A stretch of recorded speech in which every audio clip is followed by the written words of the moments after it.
Amma 7th anniversary Dhamaka offers. Shop 599, win 777 exclusive prizes. WhatsApp lo order cheyandi, gift pattandi.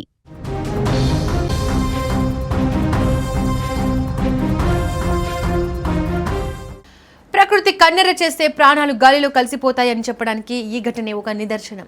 ఆకాశం నుంచి కురిసిన వాన అన్నదాతల కళ్ళల్లో కన్నీటిని మిగిల్చింది. చెమటోడ్చి పండించిన పంటను కాపాడుకుందామని వెళ్లిన ఆ నలుగురు రైతులు అనంత వాయువుల్లో కలిసిపోయారు. కళ్ల ముందే కుప్పలుగా పోసిన ధాన్యం తడిసిపోతుంటే ఆ ఆవేదన చూడలేక పరుగున వెళ్లిన వారికి మృత్యువు గోడ రూపంలో ఎదురొచ్చింది. లక్షెట్టిపేట మున్సిపాలిటీలో జరిగిన ఈ హృదయ విదారక ఘటన ఉమ్మడి ఆదిలాబాద్ జిల్లానే కాకుండా యావత్ తెలంగాణను దిగ్భ్రాంతికి గురిచేసింది. ఈ రోజు తెల్లవారుజామున అకస్మాత్తుగా వాతావరణం మారిపోయింది.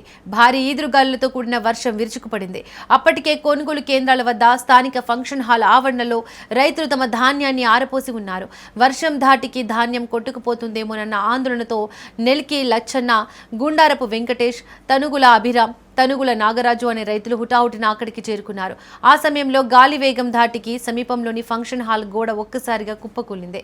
ధాన్యం మీద కవర్లు కప్పుతున్న ఆ నలుగురు రైతులు ఆ శిథిలాల కింద నలుగురు ప్రాణాలు విడిచారు. మరో రైతు సీదుల హరీష్ తీవ్రంగా గాయపడగా అతనిని పరిస్థితి విషమంగా ఉండడంతో వెంటనే కరీంనగర్ ఆసుపత్రికి తరలించారు. ఈ దుర్ఘటనలో తండ్రి కొడుకులైన తనుగుల అభిరామ్, తనుగుల నాగరాజు ఇద్దరు చనిపోవడం ఆ గ్రామంలో పెను విషాదాన్ని నింపింది. ఒకే కుటుంబానికి చెందిన ఇద్దరు వ్యక్తులు మృత్యువాత పడడంతో ఆ ఇంటి సభ్యుల రోదనలు మిన్నంటాయి. కొడుకును ప్రయోజకుడిని చేసుకుందామనుకున్న తండ్రికి ఆసరాగా ఉందామనుకున్న కొడుకు ఇద్దరు విగత జీవులుగా పడి ఉండడం చూసి స్థానికులు కన్నీరు మున్నీరయ్యారు. మరోవైపు ఈ వర్షం మిగిల్చిన నష్టం అంతా ఇంత కాదు. ఈదురుగాలుల ధాటికి భారీ వృక్షాలు నేలకూలాయి. విద్యుత్ స్తంభాలు విరిగిపడ్డాయి. విద్యుత్ సరఫరా నిలిచిపోవడంతో గ్రామం అంధకారంలో మునిగిపోయింది. కల్లాల్లో ఉన్న వందలాది క్వింటాల ధాన్యం నీటి పాలైంది. నెలల తరబడి కష్టపడి పండించిన పంట కళ్ల ముందు తడిసి ముద్దవుతుంటే అన్నదాతలు ఏం చేయాలో తెలియక తలలు పట్టుకుంటున్నారు.